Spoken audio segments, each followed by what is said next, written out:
Dalam pekerjaan saya sebelumnya di workshop body repair independen di Kalimantan Timur, saya bertanggung jawab untuk memperbaiki kondisi workshop yang mengalami irregularity akibat high turnover. Sementara di sisi lain, workshop tetap dituntut untuk menjaga pertumbuhan. Berdasarkan tanggung jawab tersebut, saya merancang dan mengimplementasikan sistem operasional terintegrasi yang mengatur seluruh alur kerja dari input hingga output. Saya membangun sistem kontrol untuk flow pekerjaan, mulai dari klasifikasi unit, routing job, ketersediaan part dan paint material, hingga pengaturan work in progress dan lead time, agar aliran kerja lebih stabil dan terukur. Saya juga menyelaraskan peran service advisor dan foreman dalam satu sistem koordinasi agar tidak terjadi gap antara ekspektasi customer dan eksekusi di lapangan. Selain itu, saya membangun sistem visibility agar seluruh pekerjaan dapat dipantau secara real-time serta mengubah aktivitas operasional menjadi data yang digunakan untuk pengambilan keputusan harian. Untuk memastikan konsistensi, saya juga menyusun KPI sederhana yang mencakup input, proses, dan output sebagai dasar pengendalian performa.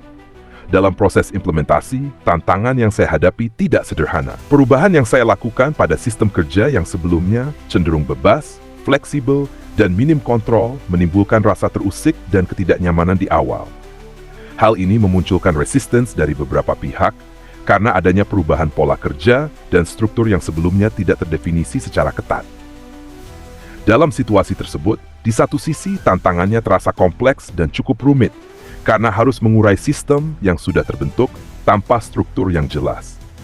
Namun di sisi lain, saya justru menikmati proses tersebut karena tipikal pekerjaan yang saya lakukan memang bersifat mengurai kerumitan untuk mencapai sistem yang lebih terarah dan sesuai dengan tujuan yang diharapkan.